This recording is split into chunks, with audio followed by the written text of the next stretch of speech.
అతడు తనకు కలిగిన వేదనను చూచి తృప్తి నొందును. ఈ మాట మనం 3 భాగాలుగా ఆలోచిద్దాం. మొట్టమొదటిది, అతడు తనకు కలిగిన వేదన. అతడు మొదటిది. రెండవది, తనకు కలిగిన వేదన. మూడవది, వేదనను చూచి తృప్తి నొందును. దేవునికి స్తోత్రం, హల్లెలూయా. అతడు తనకు కలిగిన వేదనను చూచి తృప్తి నొందును. ఎవరైనా సహజంగా వేదనను చూచి తృప్తి పొందుతారా? వేదనను, శ్రమను, హింసను, గాయాలను ఎవరు కూడా సంతోషంగా స్వీకరించరు. వాటిని బట్టి బాధపడటం, కృంగిపోవటం, సందేహపడటం, లేక సంశయించటం, నిందించటం చేస్తాం తప్ప వేదనను బట్టి తృప్తి చెందటం అనేది, వేదనలో సంతోషించటం అనేది అంత సామాన్యమైనటువంటి విషయం కాదు. ఈ యెషయా గ్రంథం మనం గమనిస్తే, అతడు తనకు కలిగిన వేదనను చూచి తృప్తి నొందును. అతడు, మొట్టమొదటిగా మీరు అండర్లైన్ చేసుకోండి. ఈ అతడు అన్న పదం 53వ అధ్యాయంలోనే మనం గమనిస్తే, ఇంచుమించు మీరు ఇంటికి వెళ్ళిన తర్వాత ఒకసారి దాన్ని చదవండి. మొత్తం 1 నుంచి 12 వచనాలు మాత్రమే ఉంటుంది యెషయా గ్రంథం 53వ అధ్యాయం.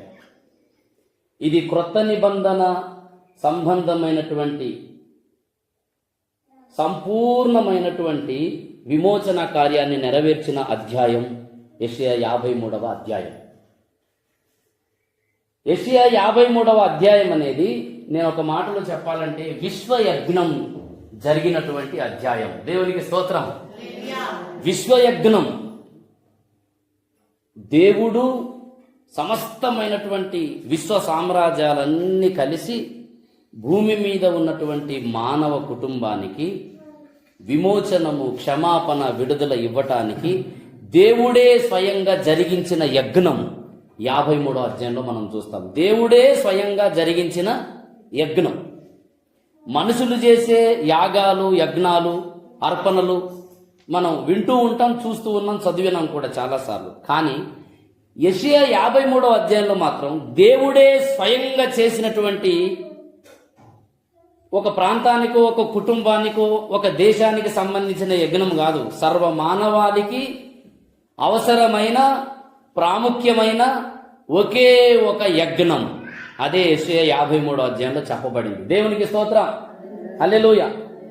ఆ యజ్ఞములో దేవుడు వాడినది ఏమిటంటే, ఒక వస్తువును కాదు, లేక ఒక ఉపకరణమును కాదు, కానీ ఒక వ్యక్తిగా ఉన్నటువంటి దైవాంశ సంభూతుని యొక్క ప్రస్తావన ఇక్కడ మనం గమనిస్తాం. అతడు ఎన్నిసార్లు ఉంది మొత్తం ఇంచుమించంటే, సుమారుగా ఈ అధ్యాయంలో మీరు గమనిస్తే 35 సార్లు రాయబడింది. అతడు అతడు అతడు అతడు అతడు అతడు. 1 నుంచి మీరు గమనించండి, ఇంటికి వెళ్ళిన తర్వాత అండర్లైన్ చేసుకోండి. అతడు అతడు అతడు అతడు అతడు అతడు అని ఎన్నిసార్లు ఉంటుందో. నేనైతే 35 సార్లు చూశాను.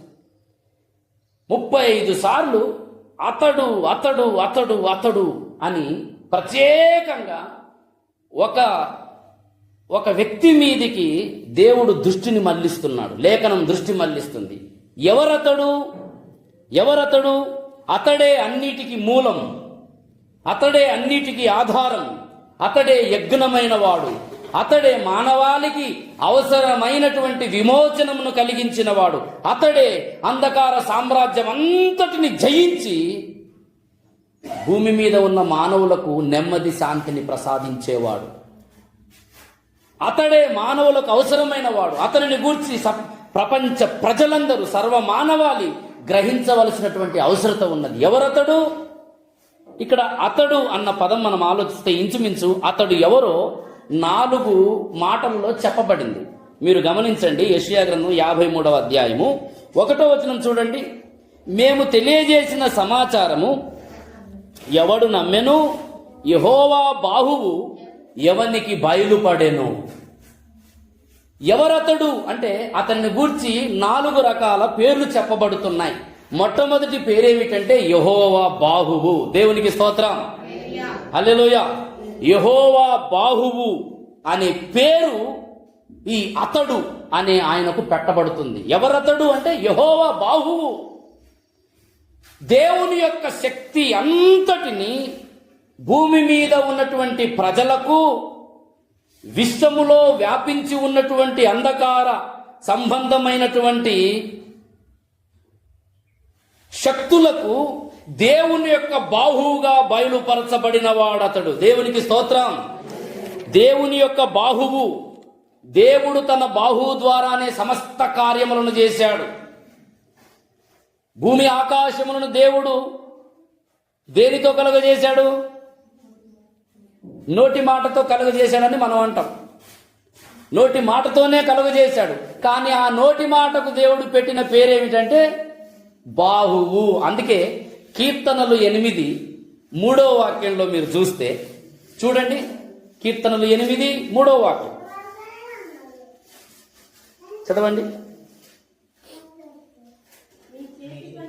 నీ చేతి పని అయినా, అది నీ నోటి మాట వలన కలిగిన ఆకాశములను అనలేదు అక్కడ.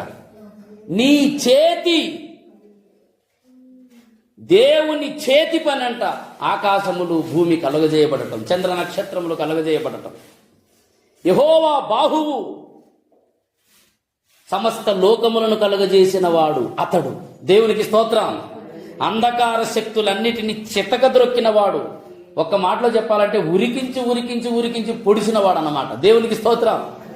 మనం ఆరాధిస్తున్న ప్రభువు అంధకార శక్తుల ప్రభావం అంతటిని తరిమి తరిమి కొట్టినోడు. అందుకే 51 యెషయా గ్రంథం 9వ వాక్యం చూడండి. 9వ వాక్యం 51 యెషయా గ్రంథము. యెహోవా బాహువా, లెమ్ము లెమ్ము, బలము తొడుగుకొమ్ము. పూర్వకాలములలోను పురాతన తరములలోను లేచినట్టు లెమ్ము. లేచి ఏం చేయాలయ్యా? రాహాబును తుత్తునియలునుగా నరికి వేసిన వాడవు నీవే, మకరమును పొడిచిన వాడవు నీవే కదా. రాహాబు అంటే ఏమండి? ఎరికో గోడల మీద ఇల్లు కట్టుకున్నటువంటి రాహాబుని గురించి కాదని ప్రస్తావన. రాహాబు అనేది ప్రవచనంలో, బైబిల్ ప్రవచన పరిభాషలో దురాత్మ శక్తులకు సాదృశ్యంగా చెప్పబడింది. మకరము అనేది సాతానుకు, సర్పమునకు సాదృశ్యంగా చెప్పబడింది. మకరమును ఆయన ఏం చేశాడంట? పొడిచిన వాడవు నీవే కదా. మీరు కాస్త ఇంకా లోతుకుంటే యోబు గ్రంథం 26లో ఇంకొక మాట కూడా చెప్పబడింది. యోబు గ్రంథము 26:12 వాక్యం అనుకుంటా, దయచేసి చూడండి. 26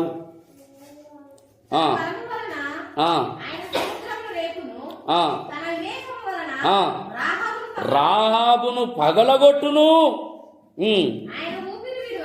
ఆయన ఊపిరి విడువగా ఆకాశ విశాలములకు అందము వచ్చును. ఆయన హస్తము, అది దేన్ని పొడిచెను? పారిపోచున్న మహాసర్పమును పొడిచిందంట. దేవునికి స్తోత్రం. అది ఆది మహాఘట సర్పం. ఈ సర్పం యొక్క జాడలు ఆది కాండం నుంచి మనకు కనబడుతూనే ఉంటాయి. ఒక్కొక్కరి జీవితంలోనికి వాడు వెళ్ళటం, దానికంటే ముందు వాడు ఆదిలోనే పొడవబడ్డాడు. దేవునికి స్తోత్ర. ఎవరి చేత పొడవబడ్డాడు? యెహోవా బాహు చేత పొడవబడ్డాడు. హల్లెలూయా. అతడు సమస్తమును కలుగజేసిన వాడు, సమస్త శక్తులన్నిటి మీద అధికారం, సామర్థ్యం కలిగినటువంటి వాడు అతడు. యెషయా గ్రంథం అంతా కూడా అతడు అతడు అతడు అతడు అతడు. అతనికి పెట్టబడ్డ పేర్లలో యెహోవా బాహువు. అంతేకాదు 2వ వాక్యం కూడా చూడండి. యెషయా 53:2. లేత మొక్క వలెను, ఎండిన భూమిలో మొలిచిన మొక్క వలెను అతడు అతడు అతడు. ఎవరతడు? లేత మొక్క. ఏ భూమి మీద? ఎండిన భూమి మీద లేత మొక్క అంట. ఎంత విచిత్రం ఏంటండి? భూమి ఎండిగా ఉంటే మొక్క మొలవటం కష్టం, అవునా కదా? మళ్ళీ ఏ మొక్క అంటది? లేత మొక్కను ఎండిన భూమి ఏం చేస్తుంది? నమిలి పడేస్తుంది. కానీ యేసు ప్రభువు వారు ఆ ఎండిన భూమిలోనే లేత మొక్క వలె నానాటికి చిగురించాడు. దేవునికి స్తోత్రం. పచ్చని మానైపోయాడు ఆయన. అందుకే మీరు లూకాసు వార్తలో యేసు ప్రభువు సిలువను మోసే సమయంలో అందరూ చూసి యేసు ప్రభువుని ఏమంటారో తెలుసా? మీరు చూడండి 23:31 చూడండి. వారు పచ్చి మ్రానుకే ఇలాగు చేసిన ఎడల ఎండిన దానికి ఏమి చేయుదురు అన్నాడు. లేత మొక్కగా ఆయన ఎదిగాడు ఎండిన భూమిలో. దేవునికి స్తోత్రం. లేత మొక్క అనేది ఆయన పవిత్రమైన జీవితాన్ని సూచిస్తుంది. ఆయన శక్తి, ఆయన పవిత్రత ఎంత మహిమకరమైనదో యెషయా గ్రంథం ఆయన యొక్క ఖ్యాతి, ఆయన యొక్క ఘనతను మనం చూస్తున్నాం. అంతేకాదు ఆయనను గూర్చి మరొక పేరు కూడా చెప్పబడింది. 7వ వచనం చూడండి. అతడు దౌర్జన్యము నొందెను, బాధింపబడినను అతడు నోరు తెరవలేదు. వదకు తేబడు గొర్రె పిల్లయు, బొచ్చు కత్తరించు వాని ఎదుట గొర్రెయు మౌనముగా నుండునట్లు. 3వది అతడు ఎవరు? ఒకటి యెహోవా బాహువు. అతడు ఎవరు? లేత మొక్క ఎండిన భూమిలో. అతడు ఎవరు? వదకు సిద్ధపడిన గొర్రె పిల్ల. యేసు ప్రభువును గురించి యోహాను సువార్త 1:29 బాప్తిస్మిచ్చి యోహాను ఏమంటాడు? లోక పాపములను మోసుకొని పోవు దేవుని గొర్రె పిల్ల. అంతేకాదు ఆయనను గురించి ఇంకొక పేరు కూడా చెప్పబడింది 11వ వచనంలో. అతడు తనకు కలిగిన వేదనను చూచి తృప్తి నందును. నీతిమంతుడైన నా సేవకుడు, నీతిమంతుడైన నా సేవకుడు, యెహోవా బాహువు, లేత మొక్క, వదకు సిద్ధమైన గొర్రెపిల్ల, నీతిమంతునిగా జీవించినటువంటి సేవకుడు భూమి మీద మన కొరకు ఎన్ని వేదనలు అనుభవించాడు. మీరు అదే మాటను చూడండి. అతడు తనకు కలిగిన వేదన, మొట్టమొదటిగా అతడు వేదన అనుభవించవలసి వచ్చింది భూమి మీదకి వచ్చినప్పుడు. యెహోవా బాహు అయిన ఆయన, లేత మొక్క అయినటువంటి ఆయన, గొర్రెపిల్లగా ఉన్నటువంటి ఆయన, నీతిమంతుడైన సేవకుడు భూమి మీద 2024 సంవత్సరాల క్రితం జీవించినప్పుడు ఆయన వేదనను అనుభవించవలసి వచ్చింది. యెహోవా బాహు అంటే మీరు అనుకోవాలి ఏమని? సమస్తమును కలుగజేసిన ఆయన అనుకోవాలి. మీ మైండ్లోకి ఆ చిత్రం రావాలి. విశ్వమంతటిని కలుగజేసిన ఆయన, సమస్త శక్తుల మీద అధికారం కలిగిన ఆయన, పవిత్ర జీవితం కలిగినటువంటి ఆయన, నీతిమంతుడైన సేవకుడైనటువంటి ఆయన భూమి మీద 2024 సంవత్సరాల క్రితం నరావతారిగా వచ్చినప్పుడు ఏమనుభవించవలసి వచ్చింది?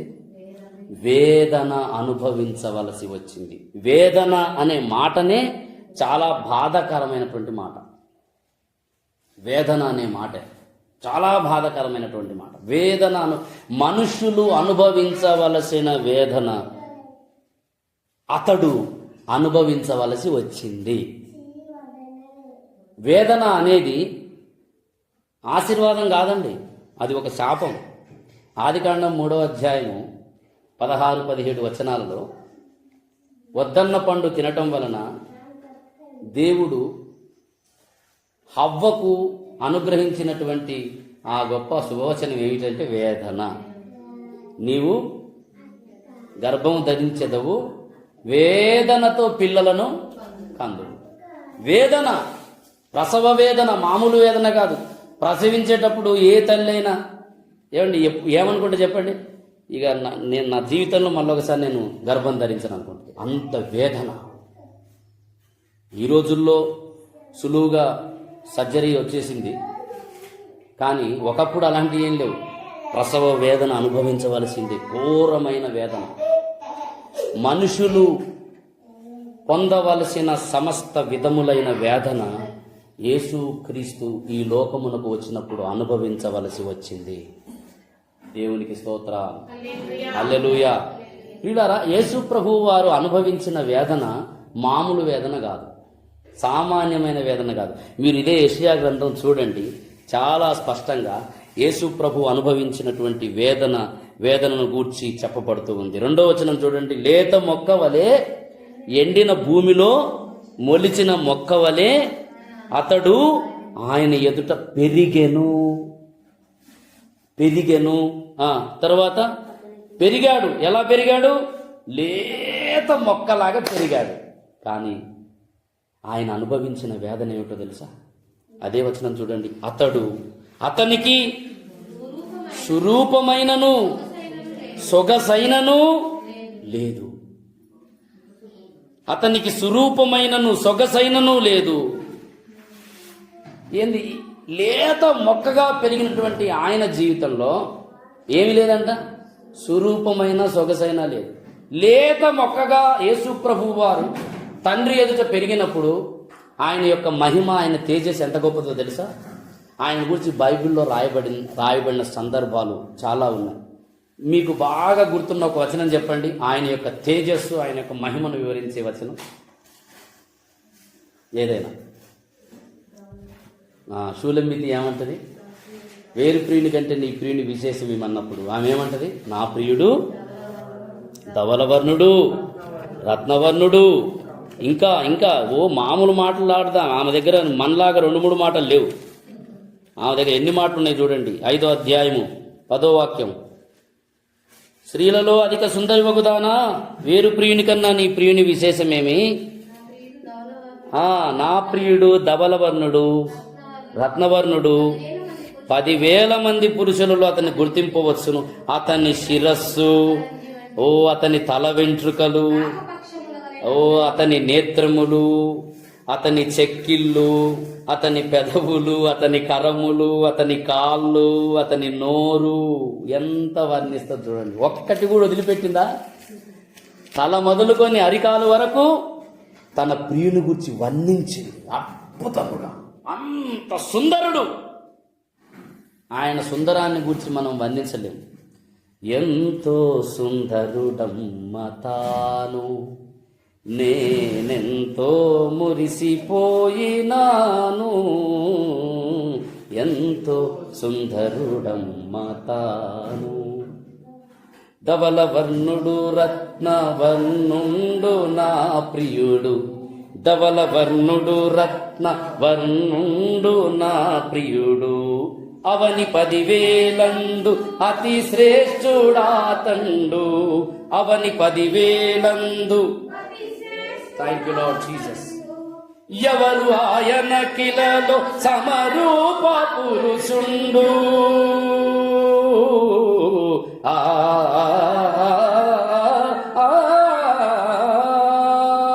ఎవరు ఆయన కిలలో సమరూప పురుషుండు.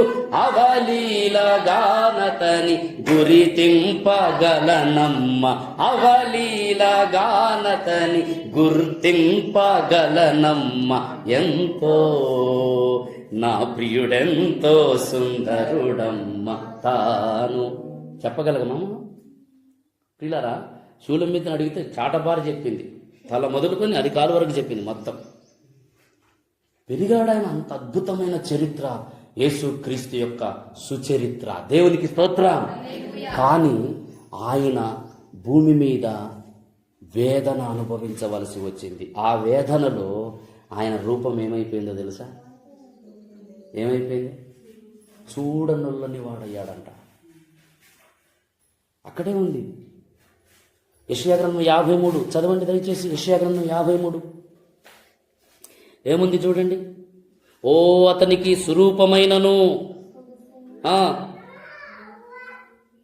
సురూపమైనను సొగసైనను లేదు. మనం అతన్ని చూచి అపేక్షించినట్లుగా అతని యందు సురూపము లేదు. వికారమైపోయాడు.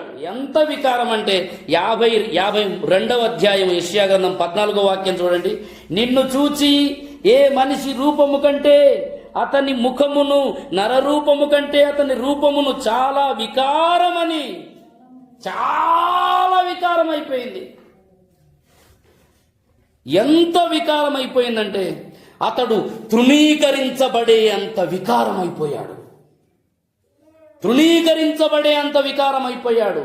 యేసు ప్రభువు వారు శరీరధారిగా భూమి మీద జీవించిన కాలంలో తృణీకరించబడ్డంత వికారం అయిపోయాడు. స్వరూపము కలిగినటువంటి సుందరుడు వికారముగా మార్చబడిపోయాడు. అందవికారం అయిపోయాడు. కొంతమందిని చూసినప్పుడు ఒకప్పుడు చాలా చక్కగా ఉంటారు, కానీ శరీరంలో ఏం కలుగుతుందో ఏమో తెలియదు. కానీ వాళ్ళని చూసేసరికి ఆ రూపాన్ని చూస్తే భయం వేస్తుంది. అంత దారుణంగా మార్చబడిపోతారు. యేసు ప్రభువులో ఆ మార్పు చదువుతున్నప్పుడు నిజంగా అంత అద్భుతమైనటువంటి యెహోవా బాహువు లేత మొక్క, ఆయన ఏమాత్రం స్వరూపము లేనివాడుగా తృణీకరించబడ్డవాడుగా మార్చబడ్డాడంట. 3వ వచనం కూడా చూడండి. అతడు తృణీకరించబడినవాడు, మనుషుల వలన విసర్జింపబడినవాడు, ఇంకా వ్యసనాక్రాంతుడు, వ్యాధిని అనుభవించిన వాడుగా, అబ్బా మనుషులు చూడనొల్లని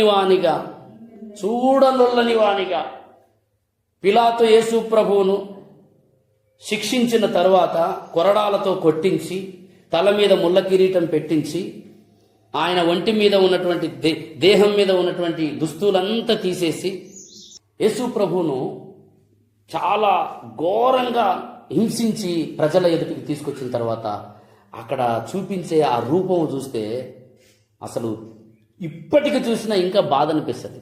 ఇప్పటికి చూసినా ఏడుపాగదు. భూమి మీద దైవాంశ సంభూతులని పిలువబడుతున్నటువంటి వాళ్ళల్లో ఎవ్వరికీ లేదు ఇటువంటి ఘోర చరిత్ర. ఇంత ఘోరంగా నలగొట్టబడ్డ వాళ్ళు ఎవరు లేరు, ఇంత హింసించబడ్డ వాళ్ళు ఎవరు లేరు. సురూపి అయినటువంటి ఆయన కురూపిగా మార్చబడ్డాడు, చూడనొల్లని వాడైపోయాడు, వికారముగా చేయబడ్డాడు. ఎంత ప్రేమ ఆయన గుండెల్లో పెట్టుకుంటే ఆయన అంత స్థితికి తను తాను తగ్గించుకోవడానికి ఇష్టపడాలి. దేవునికి స్తోత్రం, హల్లెలూయా. దేవునికి స్తోత్రం, హల్లెలూయా. నీ పట్ల యేసయ్య హృదయంలో ఉన్న స్థానం ఎంత గొప్పదో నువ్వు ఊహించుకోవాలి. నీకోసం నా కోసం ప్రభు ఏం చేయబడ్డాడు తెలుసా? నలగొట్టబడ్డాడంట. నలగొట్టబడ్డాడు, మామూలుగా కాదు. యేసు ప్రభు శిలువ శ్రమలను మీరు మత్తయి సువార్త నుండి యోహాను సువార్త వరకు చదివితే చివరి అధ్యాయాలలో యేసు ప్రభు పొందిన శ్రమలు ఎంత ఘోరాతి ఘోరంగా ఉంటాయి. ఆయనను కొట్టినటువంటి కొరడాలకు భయంకరమైన మేకులు, ఎముకలతో తయారు చేసినటువంటి కొంక్యాలు ఆ కొరడాలకు తగిలించి సుమారు ఒక్కొక్క కొరడాకు 12 లేక 15 తాళ్ళు ఉంటాయి. ఒక్కొక్క కొరడాకు 12, 15 తాళ్ళు ఉంటాయి. ఆ ఒక్కొక్క తాడుకు ఎముకలతో చేయబడినటువంటి మేకు లాంటి షార్పుగా ఉండేటటువంటివి ఒక్కొక్క తాడుకు సుమారు 15 నుండి 20 వరకు తగిలించి ఉంటాయంట.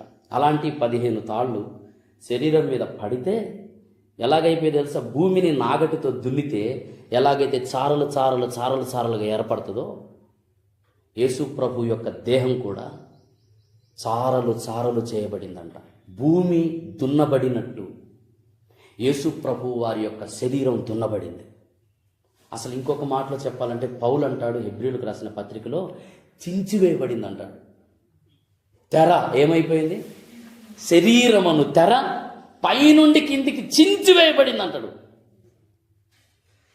ఒక పేపర్ను గనక పర్రన చించేస్తే ఎలాగైతే ఉంటుందో యేసు ప్రభు వారి యొక్క శరీరం మనలాంటి శరీరమే. ఆయనకి ప్రత్యేక శరీరం లేదు. నీకు నొప్పి అయితే ఆయనకు కూడా నొప్పి అవుతుంది. నీకు కాలుకి ఏదైనా గుచ్చుకుంటే అబ్బా అన్నట్టు యేసు ప్రభు గుచ్చుకున్నా ఆయన శరీరం కూడా అలాంటిదే. దేహములో నీకు ఎటువంటి నొప్పి ఏ స్థాయిలో కలుగుతుందో యేసు ప్రభు వారికి కూడా అదే స్థాయిలో కలుగుతుంది.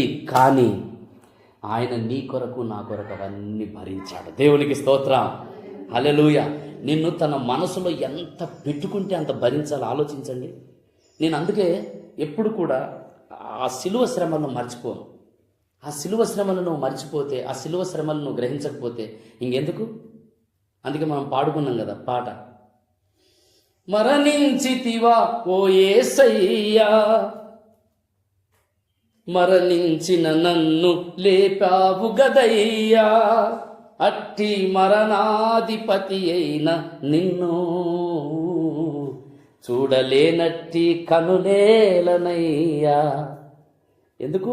ఆయన మరణమును చూడలేని కన్నులు, ఆయన పొందిన శ్రమలను నీ జీవితంలో అనుభవించలేని ఆలోచన మనస్సు నీకు ఉండకపోవటం ఎంత దుఃఖ విదాయకం. ఈ రోజున చాలామంది యేసు ప్రభువును గురించి వింటూ ఉంటారు తప్ప వారి జీవితంలో ఆయన చూపిన ప్రేమను అర్థం చేసుకోలేనంత అధమ స్థితిలో జీవిస్తున్నారు. తరచూ చాలామంది బలహీనులు ఎందుకు అవుతున్నారు, తరచూ ఎందుకు పాపంలో పడిపోతున్నారు, తరచూ దేవుని ఎందుకు గాయపరుస్తున్నారంటే ఆ ప్రేమ నీకు అర్థం కాకపోవటమే.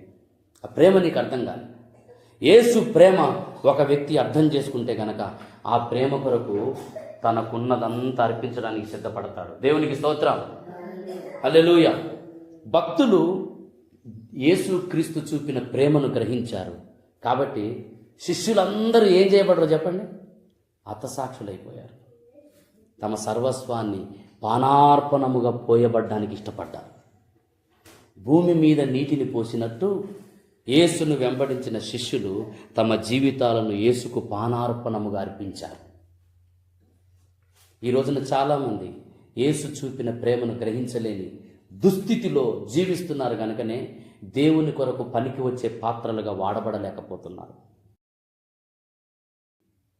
ఆయన ప్రేమను నేను మర్చిపోతే, ప్రేమను మర్చిపోతేనే నీ జీవితంలో ఏ పని చేయడానికైనా నువ్వు సిద్ధపడతావు.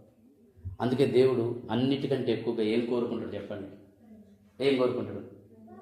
నువ్వు నన్ను ప్రేమించాలని కోరుకుంటాడు. ఆమె ఎఫెసు సంఘంతో ప్రభు ఏం చెప్పాడు? నువ్వు అన్నిట్లలో బాగానే ఉన్నావు, అవన్నీ మంచివే, కానీ మొదట నీకుండిన ప్రేమను నువ్వు విడిచిపెట్టావు. అది చాలా ప్రమాదం. అన్ని చేసింది ఒక ఎత్తు అయితే నన్ను ప్రేమించకపోవటం ఇంకొక ఎత్తు. ప్రేమను విడిచిపెడితే నువ్వెన్ని చేసినా ఉపయోగం లేదు.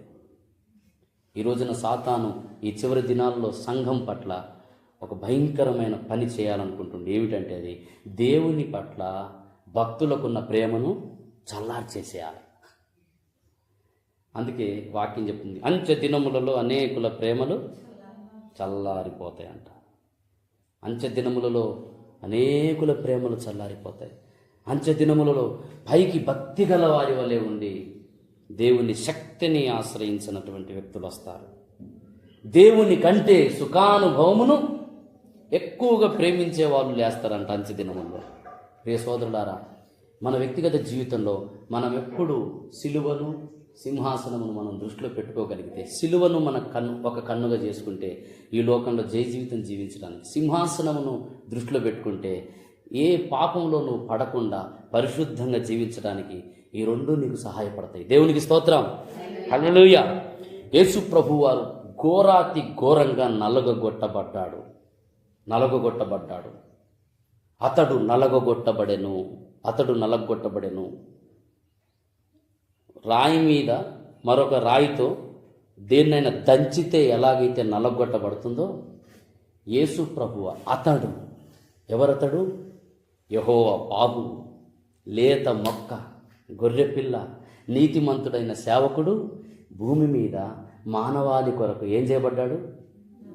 నలుగగొట్టబడ్డాడు. అన్యాయపు తీర్పు అతడు అనుభవించాడని బైబిల్ చెప్తుంది. ఇదే యెషయా గ్రంథం 53 చూడండి, 53:8 చూడండి.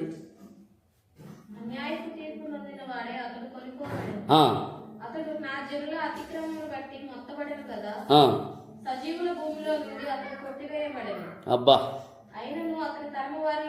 ఏమండి?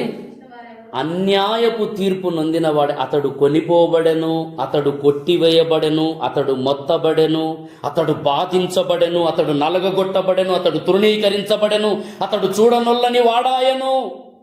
అన్యాయపు తీర్పులో రకరకాల నింద, అవమానం, చేయని నేరం మోపబడిన వాడయ్యాడు.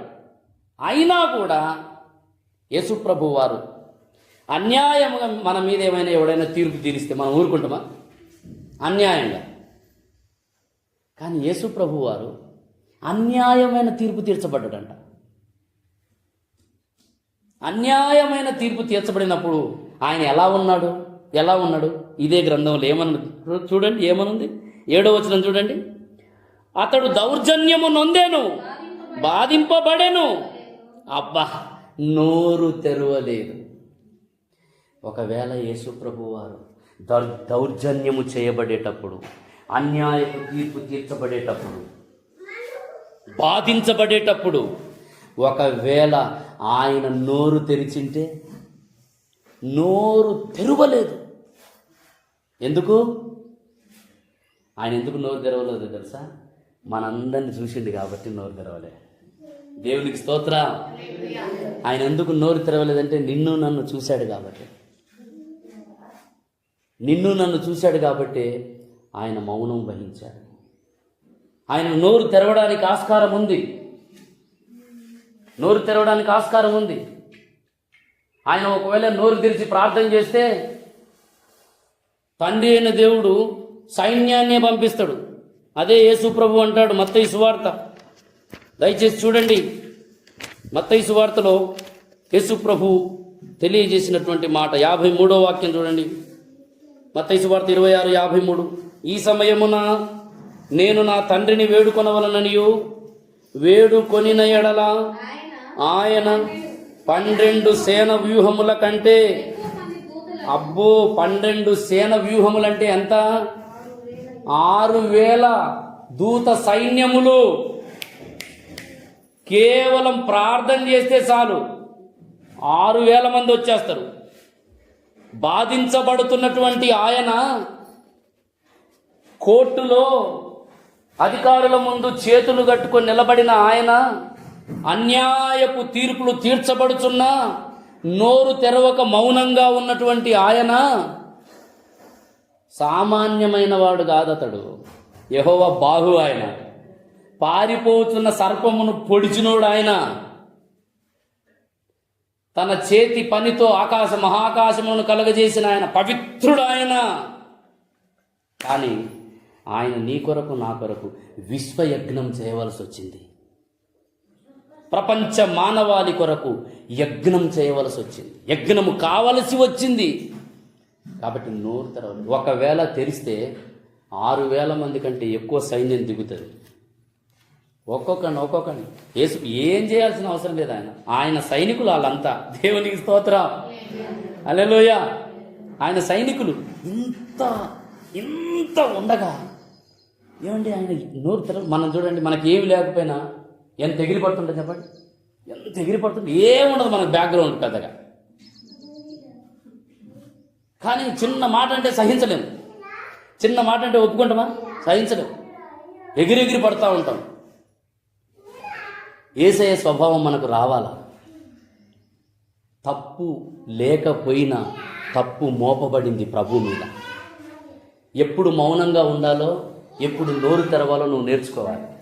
ఎక్కడ పడితే అక్కడ ఇక పేలాలు ఏంచినట్టుగా పటా నోరు తెరిచి కొంతమంది మాట్లాడుతూనే ఉంటారు. అదే పనిగా పేలాలు. నీ నోరు ఎక్కడ మూసుకోవాలి అక్కడ మూసుకోవాలి, ఎక్కడ తెరవాలి అక్కడ తెరవాలి. పాపాన్ని ఖండించేటప్పుడు నోరు తెరిచి హెచ్చరించాడు. పాపి కొరకు శిక్ష అనుభవించవలసి వచ్చినప్పుడు ఏమైనా ఇంత నేరం నీ మీద మోపబడుతున్నా నువ్వెందుకు నోరు తెరవటం లేదు?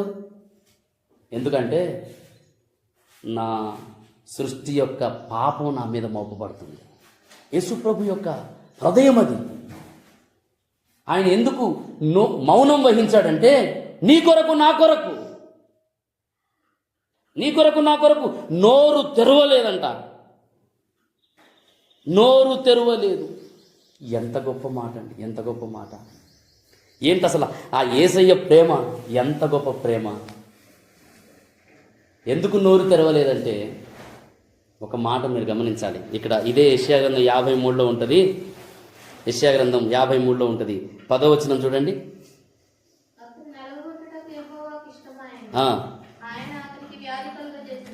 అది యెహోవాకు ఇష్టమాయను.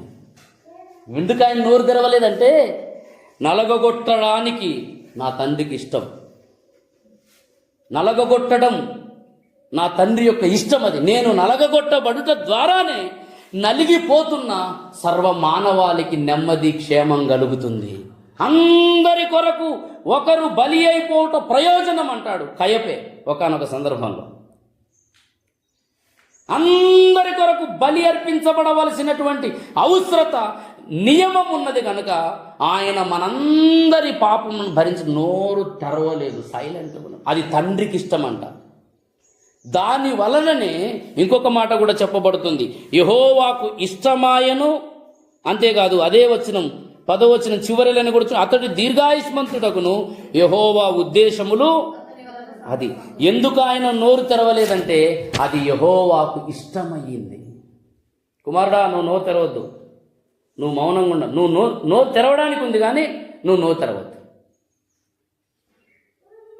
నువ్వు నోరు తెరిస్తే ఇదిగో సమస్త మానవాళి కొట్టివేయబడుతుంది, నాశనం కాబోతుంది, నరకపాత్రులైపోతారు. వారందరి పక్షముగా నువ్వు మౌనం వహించు.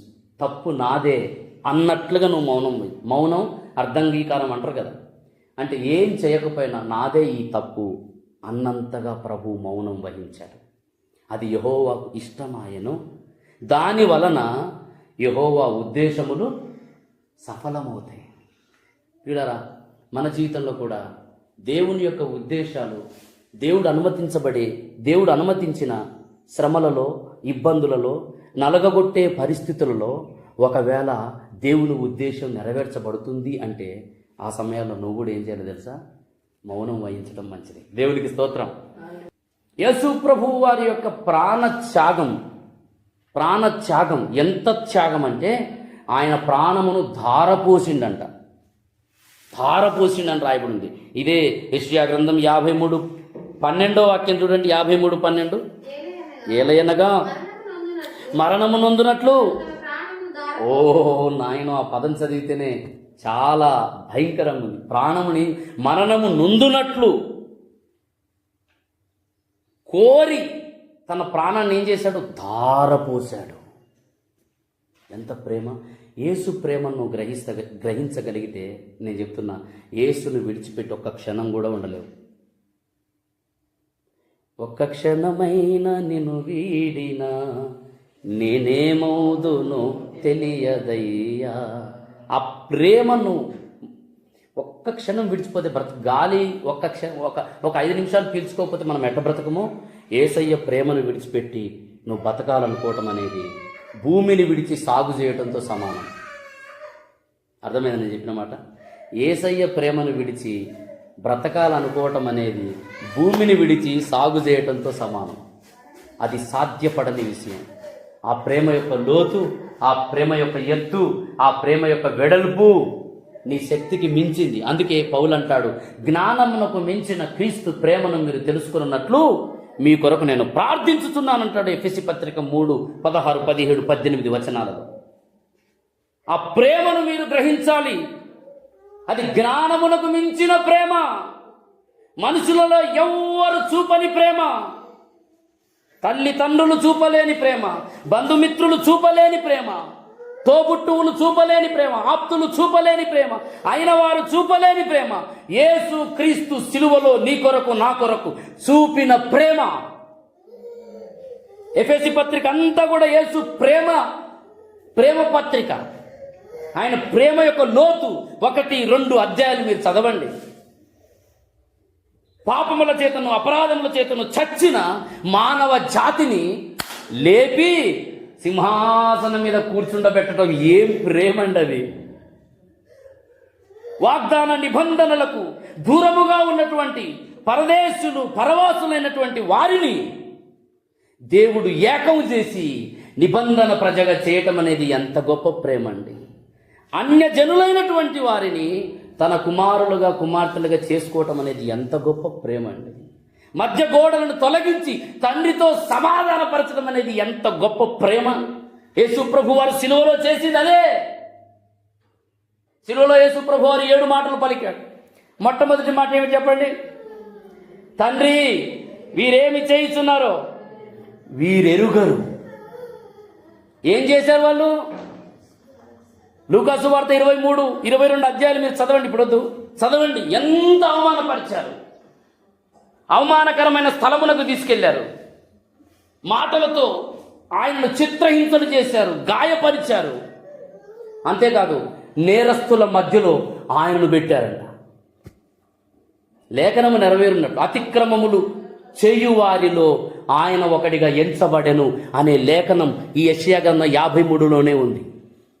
ఆ లేఖనం నెరవేరున్నట్లు మధ్యలో పెట్టారంట. హింసించారు, గాయపరిచారు. ఒకడు ముసికేసి పటాలమని కొట్టి, ప్రభువును, నువ్వు ప్రవక్తవు కదా, ఎవడు కొట్టాడో చెప్పుకో.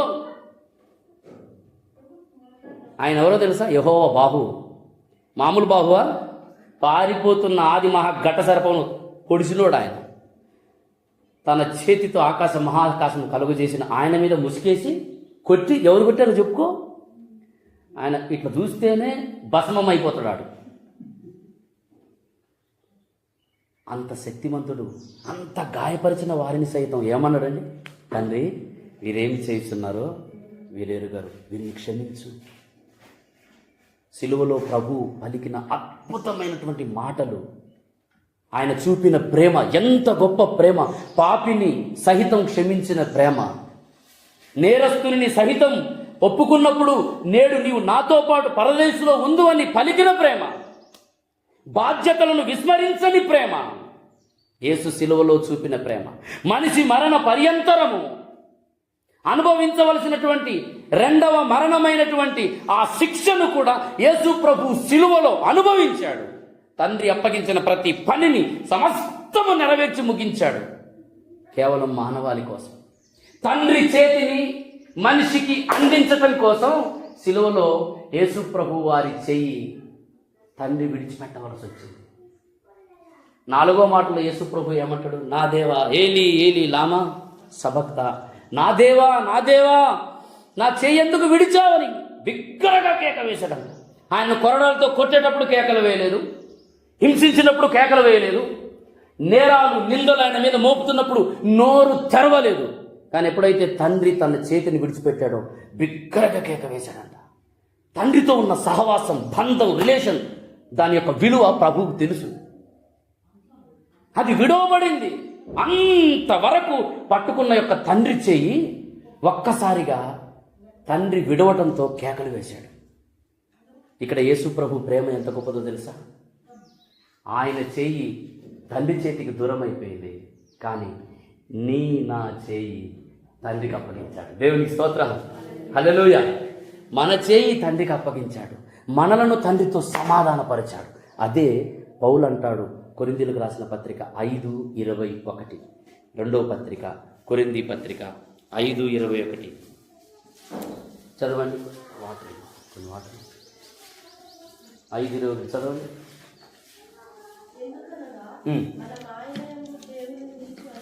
దేవుని నీతి అగునట్లు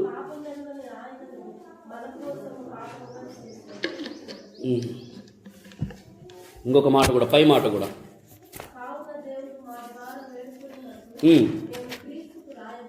క్రీస్తుకు రాయబారులమై, అది దేవునితో సమాధాన 18 సమస్తమును దేవుని వలనైనవి, ఆయన మనల్ని క్రీస్తు ద్వారా తనతో సమాధానపరచుకొని ఏం చేశాడు? సమాధానపరచడం. ఇంతవరకు నీకు నాకు శత్రుత్వం ఉంది, తండ్రికి మనకు శత్రుత్వం ఉంది. సిలువలో యేసు ప్రభు చేసింది ఏంటంటే తెలుసా? తండ్రికి మనకు ఉన్నటువంటి ఆ మధ్య గోడను తొలగించి ఇద్దరిని సమాధానపరిచాడు. దేవునికి స్తోత్రం. ఇద్దరు చేయించుకునేటట్టు చేశాడు. ఆయన చేయి విడవబడింది. సిలువలో యేసు ప్రభు అనుభవించిన వేదన సామాన్యమైంది కాదు. అది నువ్వు గ్రహించగలిగితే ఆయన కృతజ్ఞతలు చెప్పకుండా ఉండలేవు, ఆయన ఒకరు జీవించకుండా ఉండలేవు, ఆయనను ఒక్క విషయంలో కూడా బాధ పెట్టడానికి నువ్వు తెగించవు. ఇంతగా ప్రేమించిన ప్రభువు నువ్వు ఎట్లా బాధ పెడతావు చెప్పు? బాధ పెడతావా? నేనైతే బాధ పెట్టలేను. మరి దేవుడు నన్ను ఎంతగానో ప్రేమించాడు, నా స్థితిని మార్చాడు, నా జీవితాన్ని మార్చాడు. అంత గొప్ప విలువ, ఖ్యాతి నాకు ఇచ్చిన ఆ ప్రభు యొక్క ప్రేమను నేను ఎట్లా గాయపరుస్తా? ఈ రోజున చాలామంది ప్రభు యొక్క ప్రేమను గాయపరుస్తున్నారు. మరలా మరలా మరలా ఆయనను సిలువ వేస్తున్నారు, మరలా మరలా ఆయనను బాహాటముగా అవమానపరుస్తున్నారు, మరలా ఆయనను దుఃఖపరుస్తున్నారు. ప్రియ సోదరి సోదరుడా, ఒకసారి మనం పరీక్షించుకుందాం. యేసు ప్రభు వారు ఇంత వేదన ఎందుకు అనుభవించవలసి వచ్చింది? ఇంత వేదన ఎందుకు అనుభవించవలసి వచ్చింది? ఇదే 53 యెషయా గ్రంథంలో ఏమంటాడు చూడండి. 53 యెషయా గ్రంథం, ఇంత వేదన ప్రభు ఎందుకు అనుభవించవలసి వచ్చింది చూడండి. 4వ వచనం చూడండి. నిశ్చయముగా అతడు మన రోగములను భరించెను, మన వ్యసనములను వహించెను. 6వ వచనం కూడా మనమందరము గొర్రెల వలె త్రోవ తప్పితిమి. ఏమంటున్నాడు? మొట్టమొదటిగా ఇక్కడ ఒక 5 విషయాలు చెబుతున్నాడు. మొదటిది, మనమందరము రోగగ్రస్తులము. 4వ వచనం ప్రకారం మనమందరం ఎవరు? రోగగ్రస్తులం. అదే వచనం ప్రకారం మనమందరం వ్యసనపరులం. ఒక వ్యసనం కాదు, 2 వ్యసనాలు కాదు, ఎన్నెన్నో వ్యసనాలు. రోగగ్రస్తులం, వ్యసనపరులం. ఇంకా 5వ వాక్యం కూడా చూడండి. మనమందరం అతిక్రమములు, దోషములు చేయువారం. ఆ తర్వాత అదే 6వ వచనం, 53 వచనం, మనమందరము త్రోవ తప్పి, గొర్రెల వలె త్రోవ తప్పిపోతి, మనలో ప్రతివాడు తనకిష్టమైన త్రోవకు తొలగిపోయాం. ఆయన ఎందుకు వేదన అతడు తనకు కలిగిన వేదన, అతనికి ఎందుకు వేదన కలిగిందంటే మన నిమిత్తం, మన అతిక్రమములను బట్టి. 5వ వచనం, మన అతిక్రమములను బట్టి అతడు గాయపరచబడెను. ఆయన ఎందుకు గాయపరచబడ్డాడు? యూదులు ఆయనను చంపారు, యూదులు ఆయనను హింసించారు అని చాలామంది అంటారు. అయ్యయ్యో, మంచి ప్రభువును, గొప్ప ప్రభువును, పరిశుద్ధులైన ప్రభువును ఆ యూదులు ఎంత దారుణంగా హింసించారని కొంతమంది అంటారు. యూదులు కాదు హింసించింది, యూదులను బట్టి కాదు ఆయన హింస పొందింది, మనందరిని బట్టి, మన అతిక్రమములను బట్టి. పాట ఉంది కదా, ఆనాటి యూదులే నిన్ను చంపీరనుకొంటి, కాదు కాదయ్యయ్యో నా పాప రుణమునకే. పాప రుణమును చెల్లించటం కోసం మన అతిక్రమములను బట్టి ఆయన గాయపరచబడ్డాడు. మన కొరకు. అందుకే మన కొరకు అంటాడు. 3వ వచనం చివరి మాటలో, మనము అతనిని ఎన్నిక చేయకపోతే. 4వ వచనం, నిశ్చయముగా అతడు మన రోగములను భరించెను, మన వ్యసనములను వహించెను. 5వ వాక్యం, మన అతిక్రమములను బట్టి అతడు గాయపరచబడెను, మన దోషములను బట్టి నలుగుగొట్టబడెను, మన సమాధానార్థమైన శిక్ష అతని మీద పడెను. 6వ వాక్యం, మనమందరము గొర్రెల వలె త్రోవ తప్పిపోతుంది, మనలో ప్రతివాడును తనకిష్టమైన త్రోవకు తొలగెను. యెహోవా మన అందరి దోషము అతని మీద మోపెను. మన కొరకు. యేసు ఎవరి కొరకు శ్రమ పొందాడు సిలువలో? కేవలం ఇజ్రాయేల్ వాళ్ళ కోసమే కాదు, కేవలం మాలమాలిగల కోసమే కాదు. యేసుక్రీస్తు అందరికీ ప్రభువు. అంటే భూమి మీద జాతి, కుల, మత, ప్రాంత భేదము లేని సర్వ మానవాళి కొరకు యేసు సిలువలో శ్రమ పొందాడు. మనకై యేసు మరణించే, మన పాపముల కొరకే, నిత్య జీవము నీచుటకే, నీచుండు సజీవుడాయే. ఎవరి కొరకు? మన కొరకు. మన వ్యసనములా వహించే, మన దుఃఖములా భరించే, మన వ్యసనములా వహించే, మన దుఃఖములా భరించే, మనమెన్నిక చేయకయే మన నాథుడు శిక్ష నుండే. ఈరోజు సమాజం ఏం చేస్తుంది? ప్రపంచ మానవాళి కోసం యజ్ఞమైనటువంటి ఆయన 2024 సంవత్సరాల క్రితం చరిత్రలో ఇప్పటికీ నిలిస్తే, సమస్త గ్రంథాలు, సమస్త చరిత్రను ఆయన గురించి చెబుతుంటే ప్రజలు ఏం చేస్తున్నారు? ఆయన్ని తృణీకరిస్తున్నారు. ఈ మాటలో ఉంది కదా, 8వ మాట, 8వ వచనంలో ఉంది కదా, అన్యాయపు తీర్పు నందినవాడై అతడు కొనిపోబడెను, అతడు నా జనుల అతిక్రమమును బట్టి మొత్తబడెను కదా, సజీవుల భూమిలో నుండి అతడు కొట్టివేయబడెను. అయినను అతని తరము వారిలో ఈ సంగతి ఆలోచించిన వారెవరు? ఎవరు ఆలోచిస్తున్నారు? క్రైస్తవుల మత గ్రంథం అంటాడు ఒకడు, మాలమాదికులకు సంబంధించిన మతం అంటాడు ఒకడు, తెల్లోలకు సంబంధించిన మతం అంటాడు ఒకడు, ఇజ్రాయేల్కు సంబంధించిన మతం అంటాడు ఒకడు. ఎవడికి దేవుడు ఒక్కడే. ఆ ఒక్క దేవుడే ప్రజలను అతిక్రమముల నుండి విడిపించడం కోసం మన కొరకు ఈ లోకమునకు వచ్చి నలగొట్టబడ్డాడు, గాయపరచబడ్డాడు, యజ్ఞము చేయబడ్డాడు గొర్రె పిల్ల వలె. ఎంత ప్రేమ యేసు ప్రేమ! ఓ స్తోత్రం, హల్లెలూయా! ఎంత ప్రేమ చూపినావు నా యేసయ్యా, నీవెంత ప్రేమ చూపినావు నా ప్రభువా, మరువలేను నీదు ప్రేమ మహాదేవా, మరువలేను నీదు ప్రేమ మహాదేవా. ఎన్ని నోల నిన్ను కొలతు, ఎన్ని మాలు నిన్ను తలతు, ఆ ఎన్ని నోల నిన్ను కొలతు, ఎన్ని మాలు నిన్ను తలతు, ఎనలేని ప్రేమ నాపై ఎడతెగక చూపినావు, ఎంత ప్రేమ చూపినావు నా యేసయ్యా. దేవునికి స్తోత్రం, హల్లెలూయా. వీళ్ళరా, ఆయన ఎంత ప్రేమ చూపాడు మనుషుల అతిక్రమములకు. అంటుండు కదా, ఆయన మన రోగముల నిమిత్తమై, ఎక్కడ 4వ వచనం చూడండి, నిశ్చయముగా అతడు మన రోగములను భరించను, మన వ్యసనములను. 5వ వచనం, మన అతిక్రమములను బట్టి గాయపరచబడెను, మన దోషములను బట్టి నలగొట్టబడెను, మన సమాధానార్థమైన శిక్ష అతని మీద అతను పొందిన దెబ్బల చేత మనకు స్వస్థత కలుగుతున్నది. దేవునికి స్తోత్రం, హల్లెలూయా. అతడు పొందిన దెబ్బల వలన. అంత శిక్ష ఎందుకు అనుమతించావు తండ్రి? నలగొట్టడం ఏంటి? నీకు ఇష్టమా నీ కుమారుణ్ణి? ప్రియమైన కుమారుడు, జనతైక కుమారుడు, అద్వితీయ కుమారుడు, ఏకైక కుమారుణ్ణి తండ్రి అయిన దేవుడు